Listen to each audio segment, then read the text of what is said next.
Hello everyone, welcome to home cafe. ఈరోజు వీడియోలో నేను మీకు చూపించబోతున్నాను ఈజీ స్నాక్ ఐటమ్. అదేనండి చోలే చనా స్నాక్. కాబూలీ శనగలతో గుగ్గిళ్ళు ఏ విధంగా ప్రిపేర్ చేసుకోవాలో ఈజీగా చూసేద్దాం. సో ప్రాసెస్లోకి వెళ్ళినట్టయితే ఒక బౌల్ తీసేసుకొని అందులో 1 కప్పు వరకు కాబూలీ శనగలు మనకు మార్కెట్లో అవైలబిలిటీలోనే ఉంటాయి. నేనైతే 1 కప్పు వరకు తీసుకుంటున్నాను. దాంట్లో తగినన్ని వాటర్ పోసుకొని నానబెట్టుకుంటే చక్కగా నానిపోతాయి అన్నమాట. ఈ కాబూలీ శనగలు 3-4 గంటల సేపు నానితే సరిపోతుంది. ఈ శనగల్లో మనకి ఎక్కువ ప్రోటీన్స్, ఐరన్ అనేది చాలా పుష్కలంగా ఉంటాయి. షుగర్, బీపీ పేషెంట్స్కి కూడా చాలా బాగుంటాయి.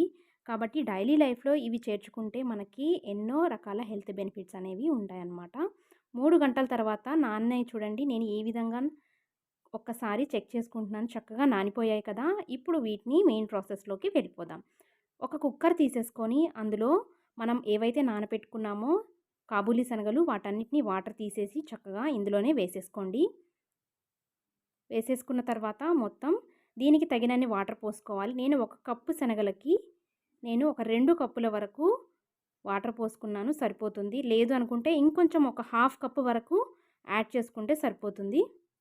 ఇందులోనే ఒక పావు టీ స్పూన్ వరకు పసుపు, ఇంకా రుచికి సరిపడా ఉప్పు, నేనైతే ఒక 1 టేబుల్ స్పూన్ వేస్తున్నాను. నెక్స్ట్ ఇందులో ఒక 1/2 స్పూన్ వరకు ఆయిల్ వేసామనుకోండి, పైన పొంగకుండా చక్కగా ఉడికిపోతాయి అన్నమాట. సో ఈ విధంగా కుక్కర్ మూత పెట్టుకొని 4 విజిల్స్ వచ్చే వరకు మనం ఉడికించుకుంటే సరిపోతుంది. సో కుక్కర్ విజిల్స్ అనేవి వచ్చేసాయి. ఒకసారి చల్లారిపోయిన తర్వాత పూర్తిగా విజిల్ అనేది పోయిన తర్వాత మాత్రమే ఓపెన్ చేయండి. చూద్దాం ఒకసారి ఏ విధంగా కుక్ అయిపోయినాయో టేస్ట్ చేసి చూస్తున్నాం. చూడండి చక్కగా ఉడికిపోయినాయి కదా, బాగా కుక్ అయిపోయినాయి. సో ఈ విధంగా కుక్ అయిపోతే సరిపోతుంది. లేదు అని అనుకుంటే ఇంకొంచెం సేపు ఇంకొక విజిల్ వచ్చే వరకు కుక్ చేసుకుంటే బాగుంటుంది. దీన్ని తాలింపు పెట్టుకోవడం కోసం ఒక ప్యాన్ పెట్టేసుకొని స్టవ్ మీద ఒక 1 టేబుల్ స్పూన్ వరకు ఆయిల్ వేసేసుకొని అందులో చల్లమిరపకాయలు, అదేనండి ఉప్పు మిరపకాయలు ఒక 4-5 వేసేసుకోండి. అందులోనే పోపు దినుసులు, ఇంకా ఒక 1/2 కప్పు వరకు ఆనియన్స్ వేసుకోండి.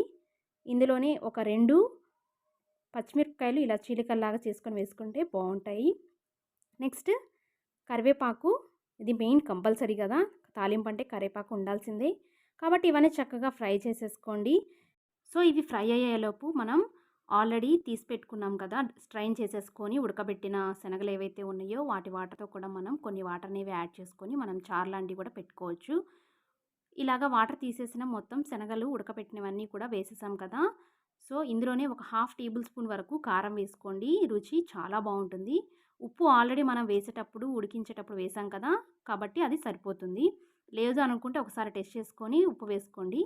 నెక్స్ట్ ఇందులోనే కుక్ అయిపోయిన తర్వాత ఫ్రై అయిన తర్వాత ఒక 1/2 కప్పు వరకు తురిమిన ఎండు కొబ్బరి వేసుకుంటే టేస్ట్ అనేది హైలైట్గా ఉంటుంది, చాలా బాగుంటుంది. ఒకసారి ఫ్రై చేసేసుకోండి. ఈ విధంగా 1 నిమిషం పాటు ఫ్రై చేసుకొని స్టవ్ ఆఫ్ చేసేసుకుంటే ఎంతో ఈజీగా ఉండే కాబూలీ శనగల గుగ్గిళ్ళు అనేవి రెడీ అయిపోయినాయి కదా. ఇప్పుడు వీటిని చిన్నపిల్లల కానించి పెద్దల వరకు ఎవరైనా సరే ఈజీగా తీసేసుకోవచ్చు. ఏ పేషెంట్స్ అయినా సరే, బీపీ షుగర్ పేషెంట్స్ కూడా ఈజీగా తీసేసుకునే ఒక మంచి ప్రోటీన్ స్నాక్ ఐటమ్. కాబట్టి తప్పకుండా అందరూ ట్రై చేయండి. ఇంటిల్లపాదిటి అందరూ ఈజీగా చక్కగా చేసేసుకొని తినేసేయండి.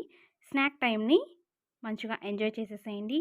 అలాగే మన వీడియోస్ని నచ్చినట్టయితే లైక్ చేయండి, షేర్ చేయండి. ఇంకా నా హోమ్ కెఫే ఛానల్ని సబ్స్క్రైబ్ చేసుకోవడం మాత్రం మర్చిపోకండి.